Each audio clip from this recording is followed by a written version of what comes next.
ইসলামে যত অনুষ্ঠান আছে সব আগে ত্যাগ করা লাগে, এরপরে ভোগ করা লাগে। ইসলাম বাদ দিয়ে পৃথিবীতে যত অনুষ্ঠান আছে, যত দিবস পালন করা হয়, সবগুলোতে আগে ভোগ, এরপরে ত্যাগ করলেও আছে, না করলেও সমস্যা নেই। ঈদুল আজহা, ঈদুল ফিতর আমাদের সবচাইতে ধর্মীয় বড় অনুষ্ঠান। আপনি বলেন এই দুই ঈদে আপনি আগে খেয়ে আনন্দ করবেন, এটা জায়েজ নেই। ঈদুল আজহাতে আপনি আগে কোরবানি জবাই করেন, গোশত গরিবের বাড়িতে পাঠান, তারা খেয়ে আনন্দ করবে, হাসবে, তাদের হাসি দেখে আপনি আনন্দ করবেন, এটা ইসলাম নাকি?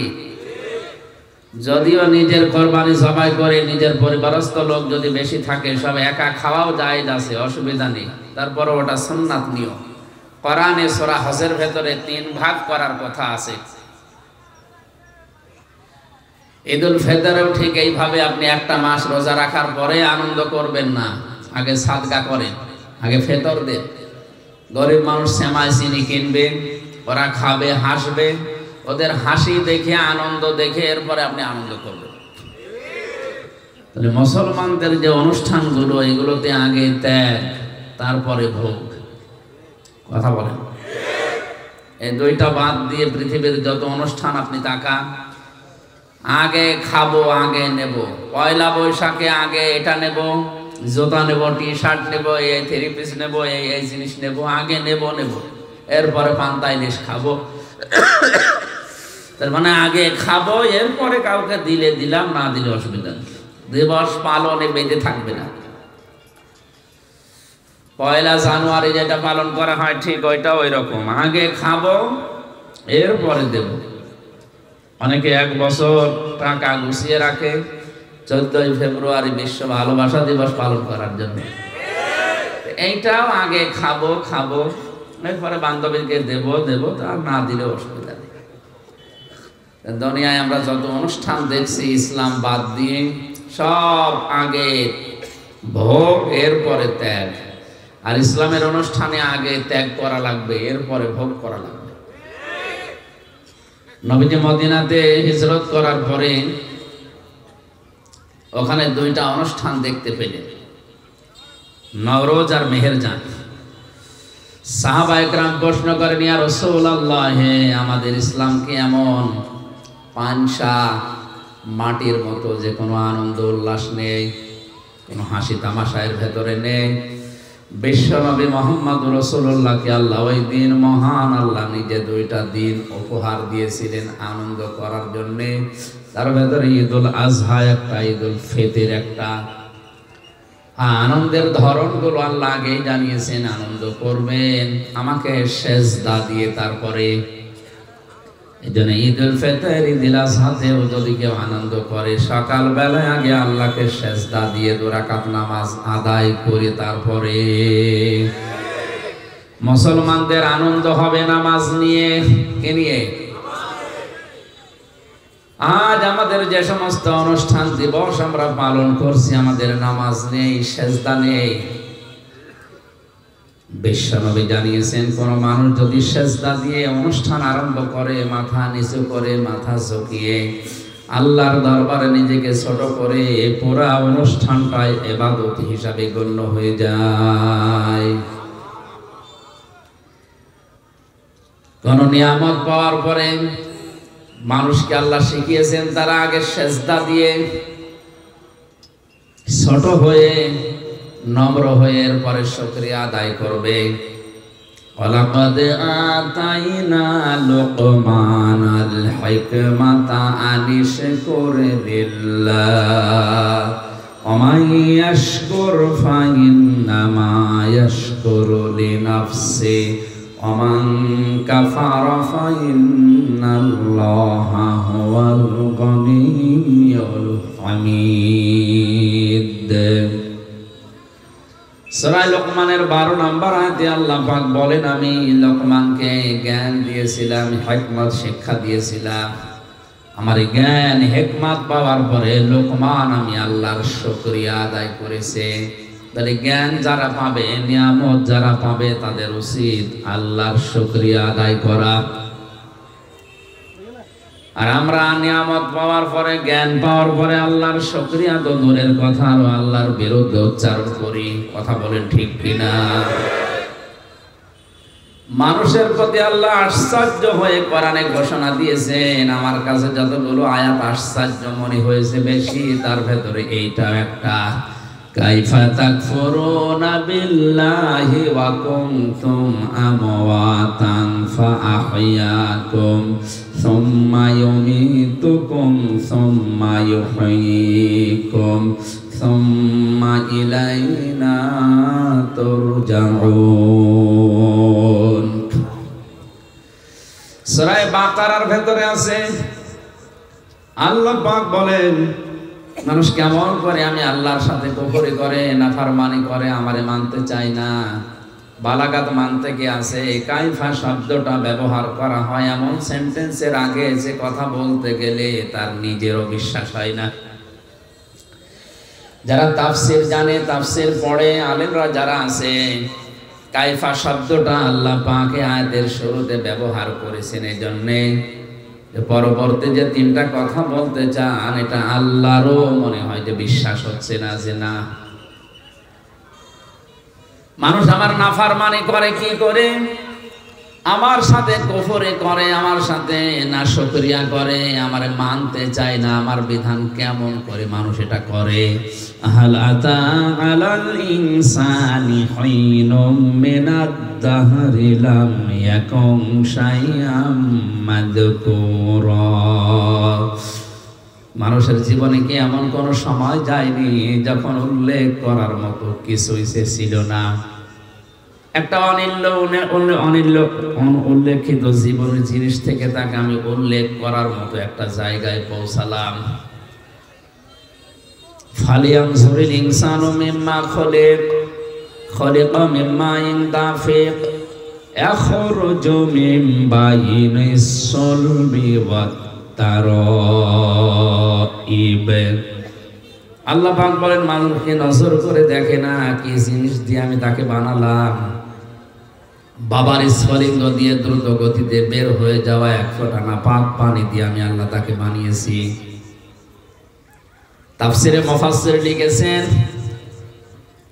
এমন একটা বেদামি পানি, এমন একটা কম দামি পানি বের হয় মানুষের শরীর থেকে, যেটা তামাম দুনিয়ার কোনো মার্কেটে 4 আনাও দাম নেই।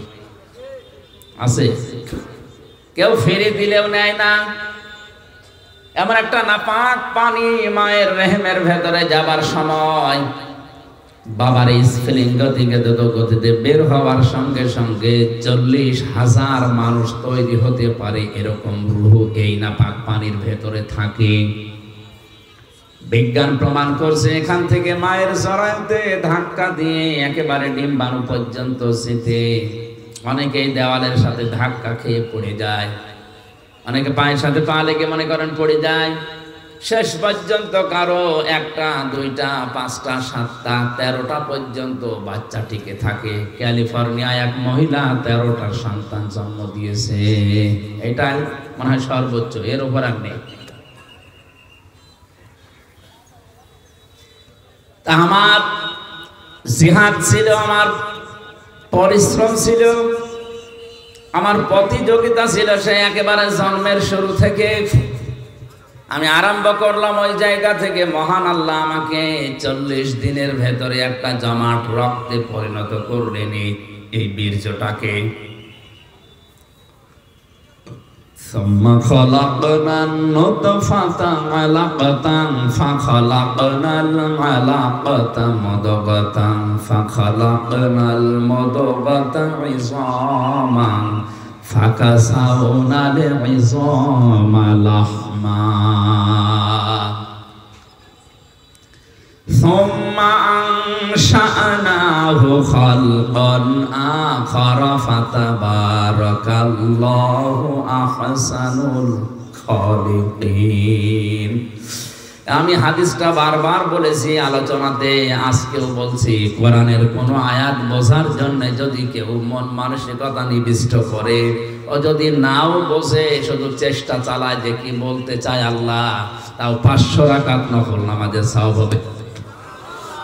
এই জন্য আরো অ্যাক্টিভ হওয়া লাগবে। চারিদিকে সব বন্ধ করে দেন, এদিকে ওদিকে তাকানো পর্যন্ত বন্ধ। গল্প করা তো দূরের কথা, একটা ঘন্টা এদিকে একটু খেয়াল করে সূরা বাকারার মাত্র একটা আয়াত আমরা পড়েছি, আয়াতের তাফসীরুল কোরআন মাহফিলের হক আদায় করে চেষ্টা চালাবো। আল্লাহ যেন তৌফিক দেন, জোরে বলেন আমিন।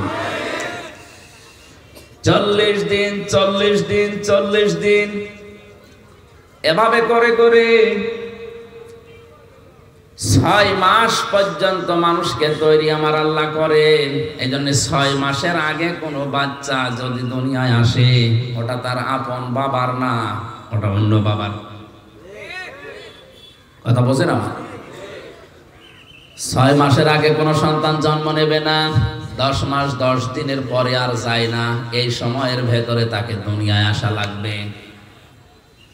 কোরআনে কারীম জানিয়েছে কোন বাবা সন্তানের দুধের দায়িত্ব নেওয়া লাগবে বাবাকে। মা যদি দুধ সন্তানকে 2 বছর পান না করায় মায়ের গুনাহ হবে না, কারণ এই দায়িত্বটা, এই খরচটা যে করা লাগবে, এই শ্রমটা বাবার। ইউতিম্মার রাদা, এটা মুযাক্কার শব্দ। আর মা যদি দয়া করে পান করিয়ে দেয়, টাকা পয়সাও নেয় এর জন্যে, এটা সে দয়া করলো। কথা আমি বোঝাতে পেরেছি? সন্তান হবার পরে দুধ পান করার দায়িত্ব কার? বাবা। কার? আমাদের দেশের মায়েরা মনে করেন এগুলো দয়া করে পান করিয়ে দেয়, টাকা পয়সা নেয় না, এটা বাবার প্রতি একটা ইহসান। আল ওয়ালিদাতু ইউরদিউনা আওলাদাহুন্না হাওলাইনি কামিলাইনি লিমান আরাদা ইউতিম্মার রাদা। সূরা বাকারা 2 নম্বর পারা 17 নম্বর পৃষ্ঠার 1ম নম্বর লাইনের 232-33 নম্বর আয়াতে আছে।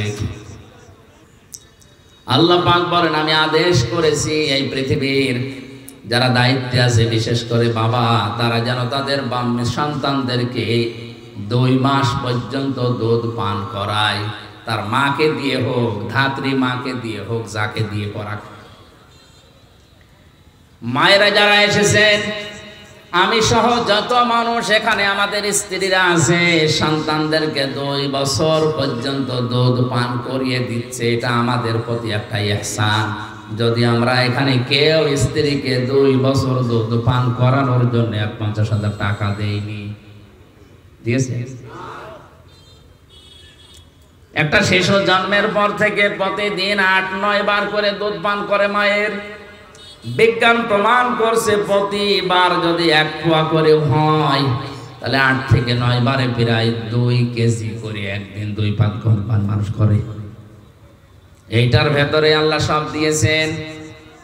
এর ভেতরে পানি আছে, মিষ্টি আছে, এর ভেতরে ভিটামিন আছে, যা লাগে একটা মানুষের জীবন চালাতে সব এই দুধের ভেতরে।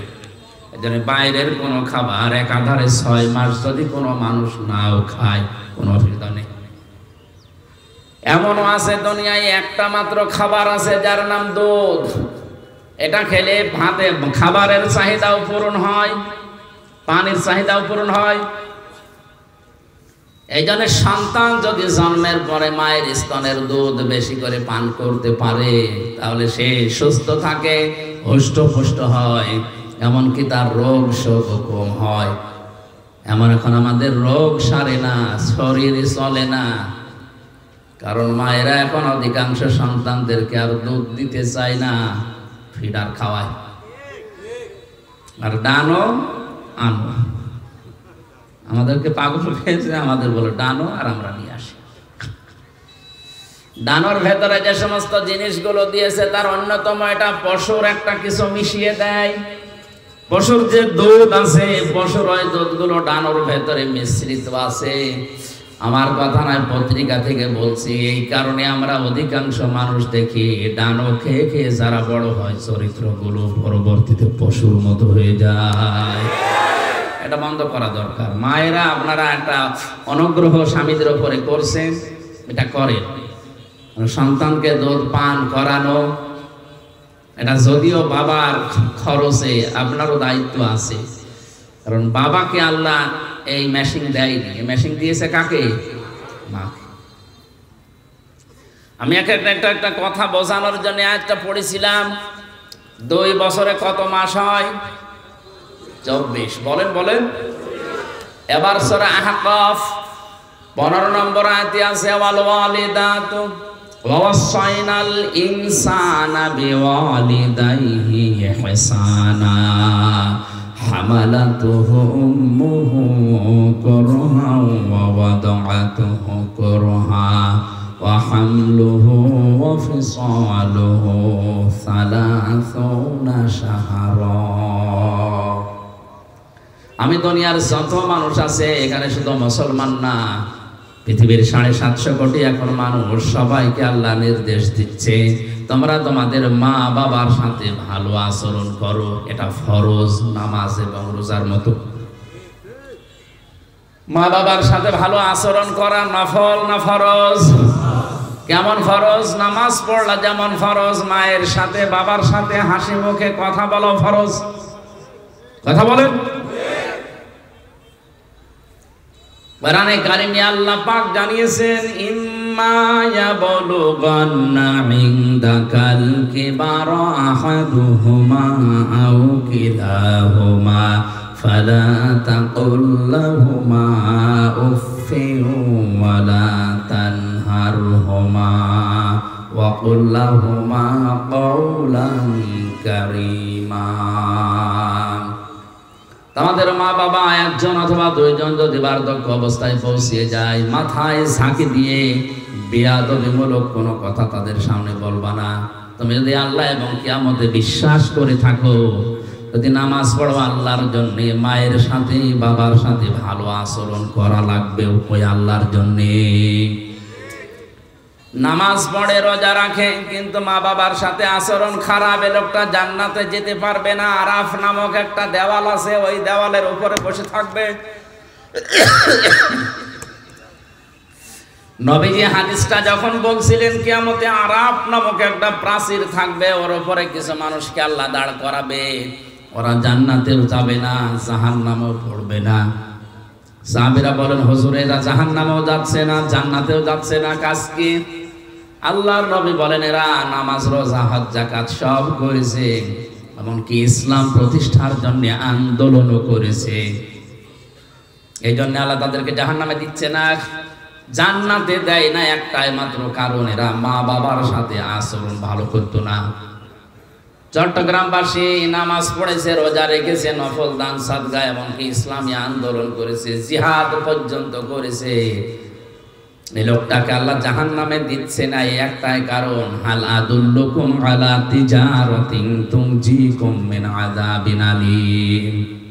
এমন একটা ব্যবসার কথা বলবো যেটা করলে জাহান্নামে যাওয়া লাগবে না। এইজন্য ইসলামী আন্দোলন যারা করবে সফল যদি নাও হয়, ওরা জাহান্নামে যাওয়া লাগবে না। দলিল সূরা সাফের এই 10, 11, 12 নম্বর আয়াত, তুমিনুনা বিল্লাহি ওয়া রাসূলিহি ওয়া তুজাহিদুনা ফি সাবিলিল্লাহ বিআমওয়ালিকুম ওয়া আনফুসিকুম যালিকুম খায়রুল লাকুম ইন কুনতুম তা'লামুন। আল্লাহ রাব্বুল আলামিন বলেন যারা আল্লাহ রাসূলকে বিশ্বাস করার পরে দাবি অনুযায়ী ভালো ভালো কাজের আঞ্জাম দেবে। এখানে ভালো কাজ বলতে যালিকুম খায়রুল লাকুম এর ব্যাখ্যায় আছে এর আগের শব্দটা সবচাইতে ভালো কাজ, সেটা হচ্ছে তুজাহিদুনা ফি সাবিলিল্লাহি বিআমওয়ালিকুম ওয়া আনফুসিকুম। জান আর মাল দিয়ে আল্লাহর দ্বীনকে জমিনে প্রতিষ্ঠা করার জন্য যারা আন্দোলন করবে, চেষ্টা চালাবে, এইটাই আল্লাহর কাছে সবচাইতে ভালো কাজ। এদেরকে আল্লাহ জাহান্নামে দেবে না। আমি আবার ফতোয়া দিলাম, ইসলামী আন্দোলন দুনিয়াতে যারা করবে, ইসলাম প্রতিষ্ঠার জন্য যারা কাজ করবে, এদের অন্য পাপের জন্য যদি আল্লাহ শাস্তিও দিতে চান, জাহান্নামে দেবেন না, ওই প্রাচীরে রাখবেন, আরাফ নামক ওই প্রাচীরে দাঁড় করিয়ে রাখবেন। এদের জাহান্নাম এদের জন্য হারাম, জাহান্নামে দেবে না। আমি আবার রিপিট করছি, ইসলাম প্রতিষ্ঠার জন্য পৃথিবীতে যারা আন্দোলন করবে, সংগ্রাম করবে জান আর মাল দিয়ে, এদেরকে আল্লাহ দেবে না কোন জায়গায়? আরো জোরে বলেন।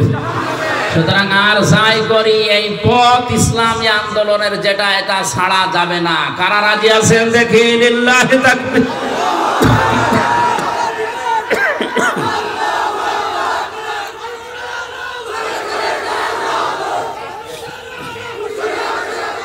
আলহামদুলিল্লাহ ভাই, এই আলহামদুলিল্লাহ। আমি আপনাকে বাঁচাতে চাই। আরাফ নামক এই প্রাচীরে যারা দাঁড়িয়ে আছে এদেরকে জাহান্নামে দিচ্ছে না কেন? নবীজি বললেন এরা ইসলামী আন্দোলন করতো, জিহাদ করতো, এই কারণে দিচ্ছে না।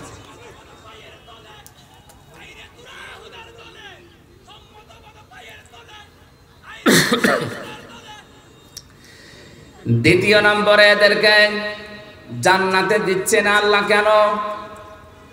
আল্লাহর নবী বলেন এদের সবগুলোই তো তোমরা শুনলে ভালো ছিল, কিন্তু মা বাবার সাথে এদের আচরণ ভালো ছিল না।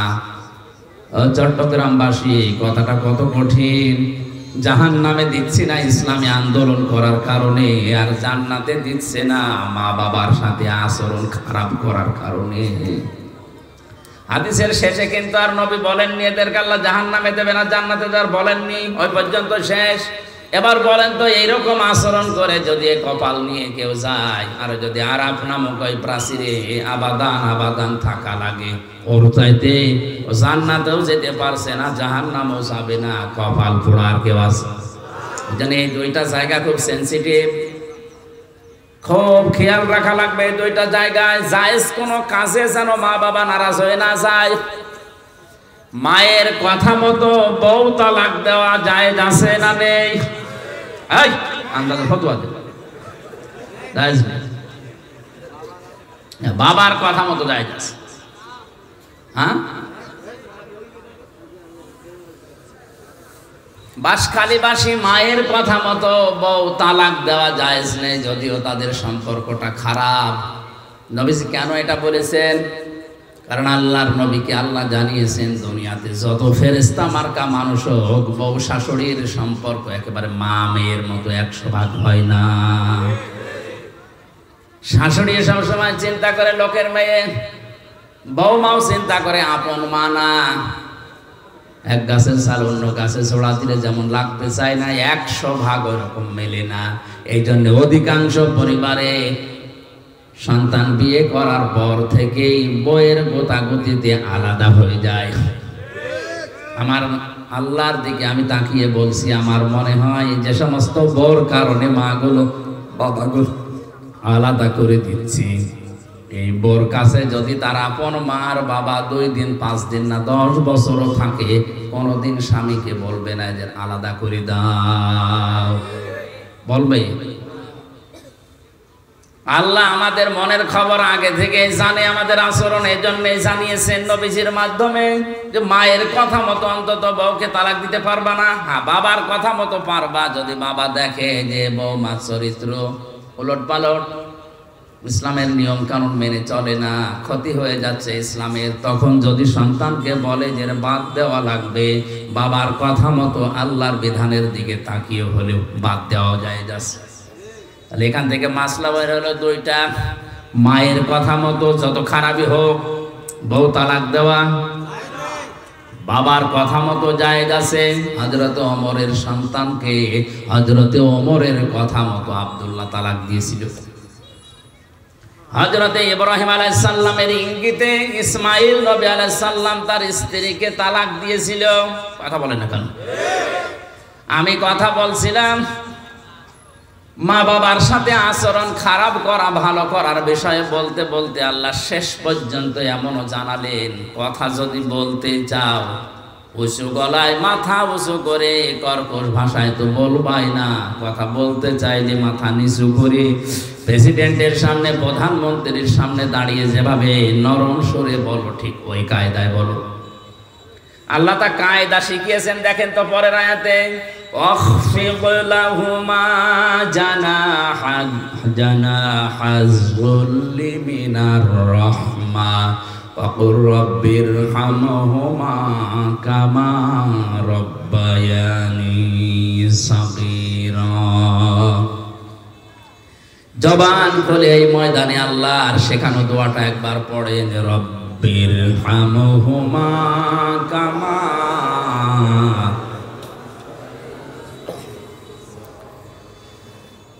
অখফিদ। আলেমদেরকে বলছে এবার আল্লাহ বলেন খফজন শব্দের শাব্দিক অর্থ কিন্তু ডাউন করা, শুধু ডাউন না, খফজন মানে ডাউন করার পরে ফল করে দেওয়া। আল্লাহ বলেন ডাউন করবা, এরপরে ফল করবা। কি? জানা হাজ্জুল্লি, বিনয়ের ডানা। কিসের ডানা? মানুষের ডানা হয়? না না, ডানা হয় না। মানুষের তো হাত, মানুষের ডানা নেই। আল্লাহ ডানা ধার করে এনে এই জায়গায় লাগিয়েছেন। বালাগাত মান থেকে একটা চ্যাপ্টার আছে, আল্লাহ কেন ডানা ধার করে নিয়ে এসে আমাদেরকে দিলেন। আমাদের তো বাহু আছে, বাহু বল, আমাদের হাত আছে। ইয়াদুন শব্দটার মানে হাত। আল্লাহ ইয়াদুন মনে হয় জানে না। আল্লাহ জানা হুম দিয়েছেন। ডানা শব্দ এই জন্যে দিলেন কারণ ডানার ভেতরে পর থাকে। এটা মোলায়েম, সফট, নরম, কোমল, এটা আরামদায়ক। আর হাতের ভেতরে আছে হাড়, এটা এত শক্ত, যদি মোট করে কেউ পিঠের ওপরে লাগায় বলবে কি লাগালা, ওই 65 না 100।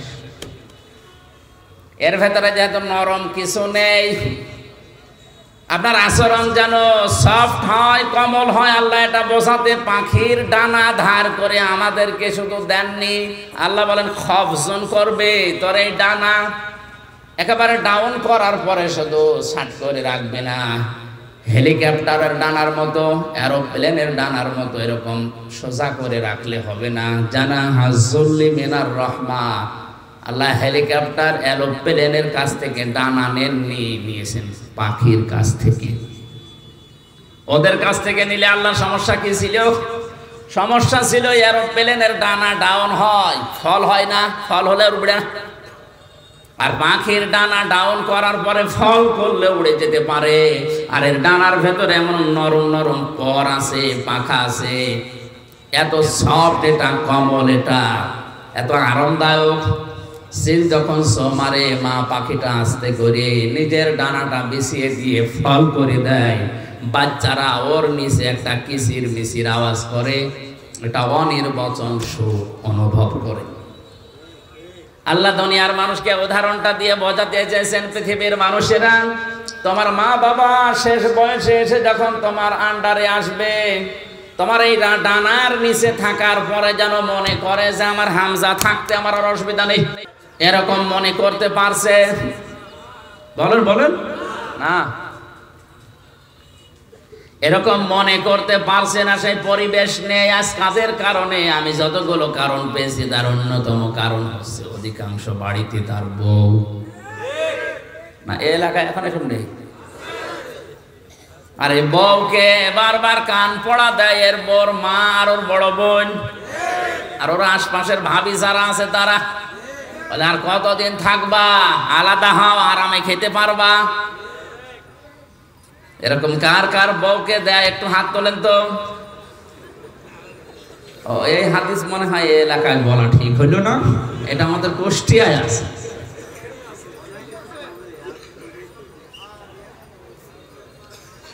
সম্মানিতা মা বোনেরা, কোন প্যান্ডেলে আছেন আমি জানি না, একটা স্বামীও হাত তোলেনি। আপনাদের চরিত্র কত ভালো, এরা হাত না তোলার পেছনে কারণ আছে দুইটা। এক নম্বরে যদি কেউ হাত তোলে ক্যামেরা হচ্ছে, ও বাড়ি গিয়ে ইউটিউবে দেখবে আমার লোক হাত তুলেছে, আপনার হাতই বন্ধ করে দেবে। দ্বিতীয় নাম্বারটা আমি বললাম না। দেখেন, জানা হাজ্জুল্লি মিনার রহমা দেওয়ার পরে আল্লাহ রাব্বুল আলামিন এই দোয়াটা মানুষকে শিখিয়েছেন যে এই দোয়া করো, রব্বিরহামহুমা কামা রব্বায়ানি সগীরা। ইয়া আল্লাহ, মা বাবা ছোটবেলায় আমার প্রতি যে স্নেহ, যে দয়া, যে মায়া, যে রহমত দেখিয়েছে, আল্লাহ মেহেরবানি করে তুমি তাদের ওপর এরকম দয়া, রহমত, মায়া, মহব্বত ঢেলে দাও। এমনকি কবরে যদি যায় তাদেরকে তুমি ওই রকম ভাবে দেখাশোনা করো যেভাবে ছোটবেলা আমাকে দেখাশোনা করেছিল। একটা সন্তান প্রতিপালন করা কত কঠিন আমার এই ছোট মেয়েটা নিয়ে আমি এখন টের পাচ্ছি। একটা জিনিস 5 বার বললেও বোঝে না। আমার মনে মাঝে মনে হয় ঠিক ছোটবেলায় আমি মনে হয় এরকম তেড়াই ছিলাম। ওর মা আমারে বলে মাঝে মাঝে যে তুমি এরকম তেড়া ছিলে ছোটবেলায়, এই কারণে তোমার এটা এরকম।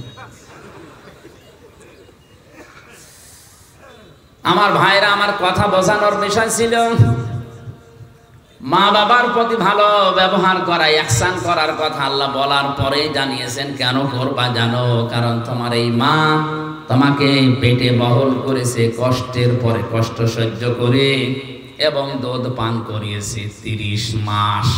সব মিলে বলেন বলেন আল্লাহ কিন্তু সালা সোনা সাহারা দিয়েছেন, ওয়া হামলুহু ওয়া ফিসালুহু, এই যে মাঝখানে ওয়া দিয়ে জানিয়েছেন তোমাকে দুধ পান করানো আর তোমাকে পেটে রাখা, সব মিলে 30 মাস। আমরা এর আগে জেনেছি দুধ পান করানো লাগে কয় মাস? 24। বলেন না কেন? 30-এর ভেতরে 24 মাস গেলে কত থাকে? 6। এখান থেকে এই গবেষণা করে বের করা হয়েছে সূরা কলমের 13 নম্বর আয়াত থেকে 17 নম্বর আয়াত পর্যন্ত ব্যাখ্যা আছে যে দুনিয়াতে মানুষ আসতে সর্বনিম্ন সময় লাগবে 6 মাস। এর আগে যদি কেউ আসে ওটা বৈধ না, ওটা জারজ। আর জারজ সন্তানদের যে কর্মসূচিগুলো আছে তার অন্যতম একটা 9টা আছে। তার প্রথম নাম্বারে ওরা কোরআন বিরোধী হবে।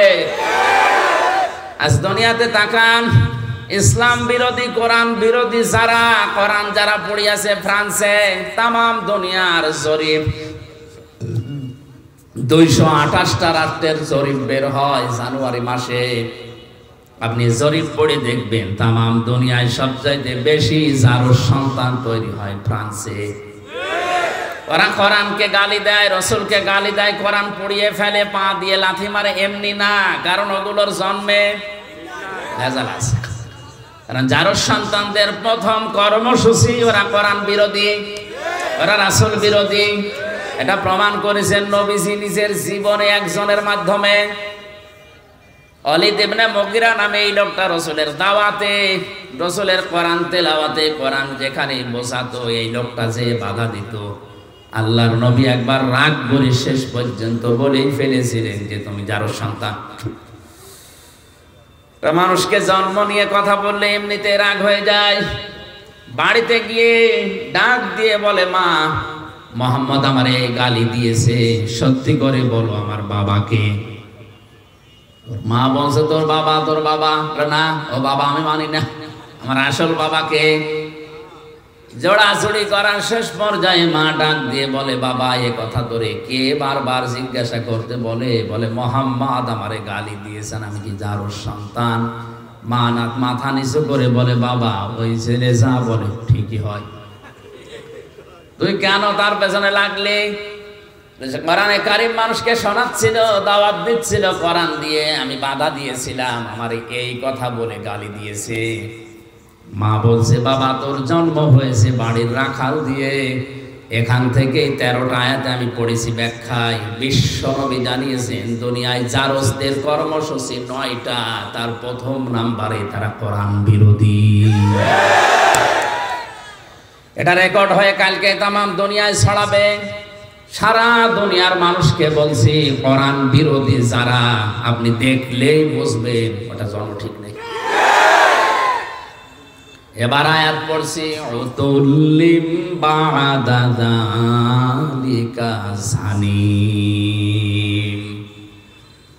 বদমেজাজি জারজ সন্তান ওই মানুষগুলো। আমার ভাইরা, আমি কথা বলছিলাম 6 মাস পরে আমার আল্লাহ তখন রূহ দেয় মানুষের ভেতরে।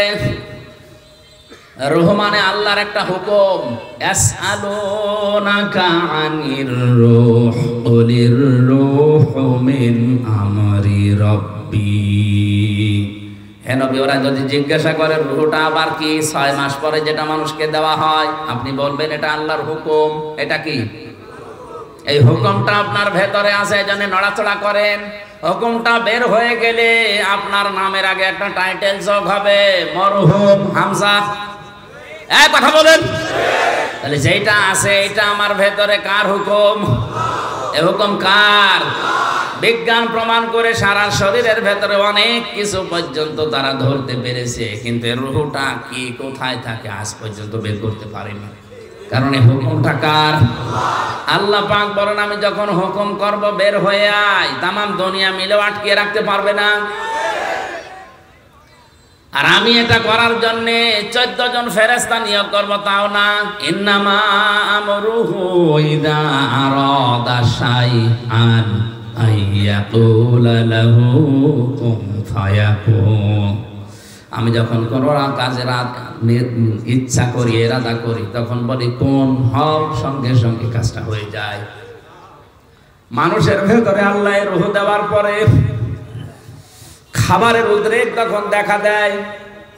খাবারের প্রয়োজনে দুনিয়ার কোন মানুষ সেখানে কিছুই পাঠাতে পারে না। আল্লাহ নিজের পক্ষ থেকে মায়ের মাসিক অংশ বন্ধ করে দিয়ে খাবারের ব্যবস্থা করেন। এমন একটা খাবারের ব্যবস্থা 6 মাস আগে গরম করে আল্লাহ রেখে দেন। দুনিয়ার বিজ্ঞান প্রমাণ করেছে এর ভেতরে আল্লাহ সব কিছু লুকিয়ে রেখেছেন। এজন্য পৃথিবীর কোন মানুষ যদি কিচ্ছু না খায়, জন্ম থেকে মৃত্যু পর্যন্ত শুধু দুধ খায়, তাও সে বেঁচে থাকতে পারবে।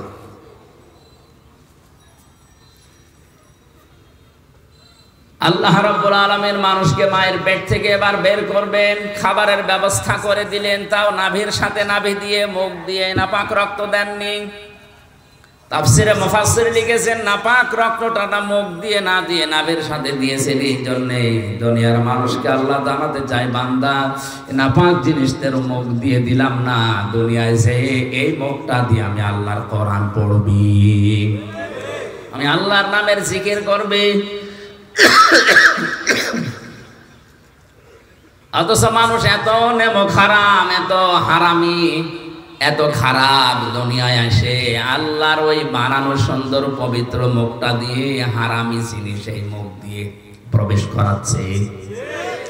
যত রকমের হারাম জিনিসে মুখ দিয়ে প্রবেশ করায় আল্লাহ। এই জন্য কাইফা শব্দটা দিয়েছেন। আমি এই শব্দের ব্যাখ্যা করতে গিয়ে একটু চলে গিয়েছিলাম। আল্লাহ বলেন কাইফা তাকফুরুনা বিল্লাহ, কেমন করে আমার সাথে নাফরমানি করো? আমার তো বিশ্বাস হতে চাই না, কারণ যে পর্যায়ে ছিলে এখান থেকে এ পর্যন্ত আনতে কেউ ভূমিকা পালন করেনি। তোমার মা বাবার দায়িত্ব ছিল শুধু বিছানায় থাকা, বাকি যা করার করেছে কে? এতটুকু আল্লাহ শেষ করেননি।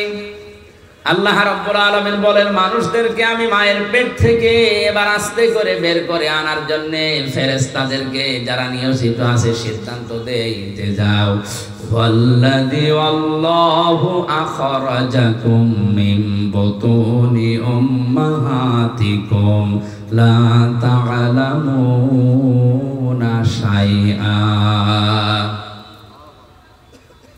মায়ের পেট থেকে আস্তে করে আমি বাচ্চার আকারে বের করে আনি এমন অবস্থায় যখন সে কিছুই জানতো না। ওয়াজআলা লাকুমুস সামআ ওয়াল আবসারা ওয়াল আফিদা লাআল্লাকুম তাশকুরুন।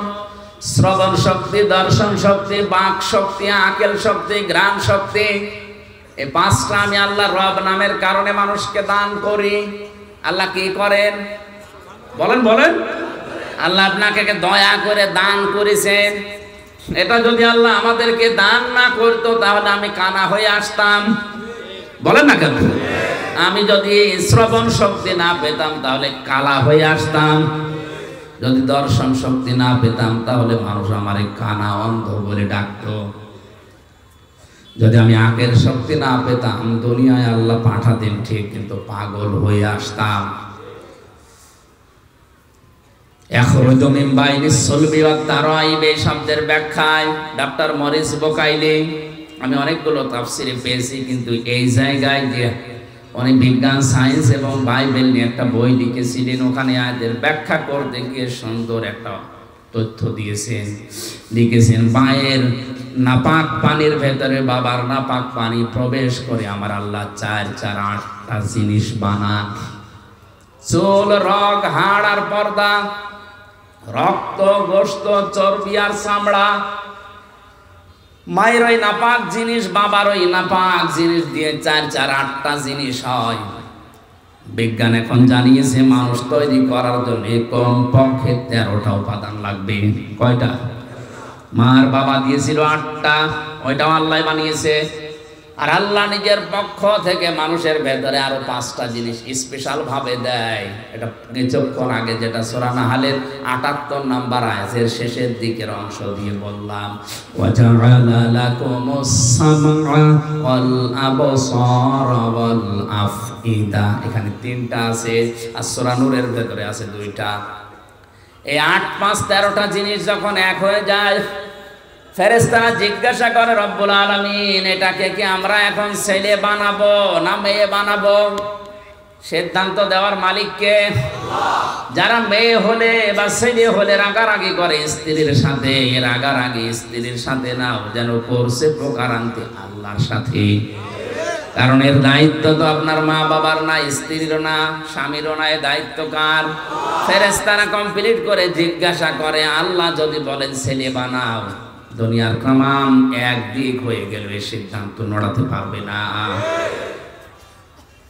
হ্যাঁ, আল্লাহ দয়া করে কাউকে প্রথমে মেয়ে দান করে, এটা কোরআনে সূরা শূরায় আছে। ইয়াখলুকু মা ইয়াশা ইয়াহাবু লিমান ইয়াশাউ ইনাসা ওয়া ইয়াহাবু লিমান ইয়াশাউ যুকুর আও ইউযাওযিজুহুম যুকরানা ওয়া ইনাসা ওয়া ইয়াজআলু মান ইয়াশাউ আকিমা ইন্নাহু আলীমুন কাদির। তিনি সৃষ্টি করেন, কাউকে মেয়ে দেন, কাউকে ছেলে দেন। আগে কার কথা? আরো জোরে বলেন। মেয়ের নাম আল্লাহ আগে দিয়েছেন। এই জন্য আয়াতের তাফসিরে বিশ্বনবী মুহাম্মদুর রাসূলুল্লাহ নিজেই যাচ্ছেন, রুহুল মানিতে আছে, আল্লাহ মেয়ের নাম দিয়ে আরম্ভ করেছেন। এই কারণে আল্লাহ মেয়ের প্রতি বেশি খুশি। কারণ যেই ঘরে একটা মেয়ে আসে, নবীজি বলেন ওই ঘরে একটা জান্নাত আল্লাহ পাঠায়। ওর উপরে যদি 4টা দায়িত্ব তার মার বাবা গার্জিয়ান পালন করে, কিয়ামতের দিন আমি নবী গ্যারান্টি দিচ্ছি, সবাই যখন বিচারে থাকবে, এই মেয়ের প্রতি 4টা দায়িত্ব পালনকারী মা বাবা আর গার্জিয়ান আমি নবীর সাথে এভাবে পাশাপাশি থাকবে। মা বাবা আর গার্জিয়ান যারা আছেন, 4টা কাজের প্রথম নাম্বারে তার সুন্দর নাম রাখা। কি নাম? বলেন বলেন। একটা অর্থবোধক নাম রাখতে হবে। আপনাদেরকে আমি বলছি, অনেকে স্বামীর সাথে নাম জুড়ে নিজের নাম লেখে না, এটা জায়েজ না। আপনি নাম লিখবেন বাবার নামের সাথে, কারণ স্বামী আজ আছে কাল নেই। কথা বলে না? আজকে যদি আপনার স্বামী তালাক দিয়ে দেয়, কালকে ওর সাথে দেখা করা কি? কথা বলেন। আপনার বাবার সাথে তালাক হবে? হবে না। এই জন্য মায়ের নাম, ছেলের নাম, মেয়ের নাম বাবার সাথে মিলিয়ে রাখা দরকার। কারণ কিয়ামতের দিন আল্লাহ বাবার নামের সাথে মিলিয়ে আপনাকে ডাক দেবে। উদউহুম লিআবাইহিম, তাদেরকে আমি ডাক দেব তাদের বাবার নামে। এই জন্য আমার নাম আমির হামজা, আমার বাবার নাম রিয়াজ, হামজা বিন রিয়াজ, রিয়াজের ছেলে হামজা। আমার মেয়ের নাম মাওয়া, ও যদি নাম লিখতে চাই এভাবে লিখতে পারবে, মাওয়া বিনতে হামজা, হামজার মেয়ে মাওয়া। কথা বুঝতেছে? এখন স্বামীর নামের সাথে যদি মিলিয়ে কেউ লেখে, আমার স্ত্রীর নাম মনে করেন তানিয়া, আমার নাম আমির হামজা, ও তানিয়া আমির লিখে দিল। 2 দিন পরে যদি ওর সাথে আমার তালাক হয়ে যায়, ওর মুখ দেখায় তো আমার জায়েজ নেই। কিন্তু আমার মেয়ে মাওয়ার ফারিহা, একেবারে মরণ পর্যন্ত ওদের সাথে সম্পর্ক কোনোদিন কাট হওয়ার সম্ভাবনা আছে? আশা করছি মাসলাটা বুঝেছেন। এখন থেকে বাবার নামের সাথে মিলিয়ে দেবেন, স্বামীর নামের সাথে না। মেয়ে যেই ঘরে আসে, সুন্দর একটা অর্থবোধক নাম তার রাখা দরকার। কিয়ামতে আল্লাহ যদি মানুষকে মাফ করতে গিয়ে একেবারে কিছু না পায়, একটা নাম যদি পায় সুন্দর ইসলামী নামের ওসিলাতে হলেও আমার আল্লাহ শেষ পর্যন্ত মাফ করে দেবে। একটা হাদিসে পড়েছিলাম, কিয়ামতে আল্লাহ বিচারের ময়দানে ডাক দেবেন, মারিয়াম হাজার হাজার মরিয়ম দাঁড়িয়ে যাবে। রব্বুল আলামিন বলেন, আমি তো এত মরিয়ম চাইনি, আমি চেয়েছি ঈসা নবীর মা মরিয়মকে। মরিয়ম নামের মেয়েরা ডাক দিয়ে বলে, রব্বুল আলামিন তুমি তো বলো নাই ঈসা বিনতে মারিয়াম কই, ঈসা নবীর মা মরিয়ম কোথায়, কথা তো বলে ডাক দাওনি। মরিয়ম বলে, যখন ডাক দিয়েছো দুনিয়ায় বিধান তোমার মানিনি, আজকে তোমার আদেশ শোনার পরে সঙ্গে সঙ্গে লাব্বাইক বলেছি। আল্লাহ পাক বলেন, আমার ঈসা নবীর মা মরিয়মের সাথে তোমরাও যাও আমার জান্নাতে। এমন নাম যদি রাখেন যে নাম শুনলে কুকুরেও হাসে। একজনের নাম শুনেছিলাম কুকু, কি না, কুকু। খালেদা জিয়ার দ্বিতীয় ছেলের নাম কি? কো কো। কয়কার বাদ দিয়ে যদি শুধুমাত্র হর্ষকার দিয়ে দেন, এই কো কো, ওর দাদি যদি ডাক দেয় যার দাঁত নেই, কি বলে ডাকবে? কুকুর। বলবে, কুকুর পানি নিয়ে আয়। বিশ্ববিদ্যালয়ে থাকাকালীন আমার এক স্যার গল্প বলছিলেন, এক লোকের নাম ছিল ফ্যান চাটা। লোকজন গরিব মানুষ তো এই জন্য ওই নামেই তারে ডাকে। ধনী হয়ে গেছে লোকটা, এখন টাকা পয়সার মালিক, চিন্তা করছে আমার এত কিছু হয়েছে কিন্তু নামটা হবে না। এলাকার মেম্বার চেয়ারম্যান মানুষদেরকে ডাক দিয়ে গরু জবাই করে খাওয়িয়েছে, বলছে আমার নামের পরিবর্তন করবো আজকে। পোস্টার তো ছাপিয়েছে, এই পোস্টার এবার উদ্বোধন করবে চেয়ারম্যানকে দিয়ে। চেয়ারম্যান মাইক হাতে নিয়ে বলছে, ভাইরা আমার, বোনেরা আমার, লোকটা এতদিন গরিব ছিল, এই জন্য নামে সমস্যা ছিল না, কারণ গরিব মানুষের নাম হলেও হয়, না হলেও অসুবিধা নেই। আজকের টাকা পয়সা অর্থ সম্পদ সম্মানিত মানুষ আল্লাহ তাকে বানিয়েছে, আজকে নামের পরিবর্তন করতে চাই।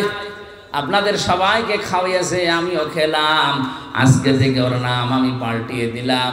ওর নাম এখন থেকে ফ্যান চাটা নয়, নাম হবে মধু চাটা।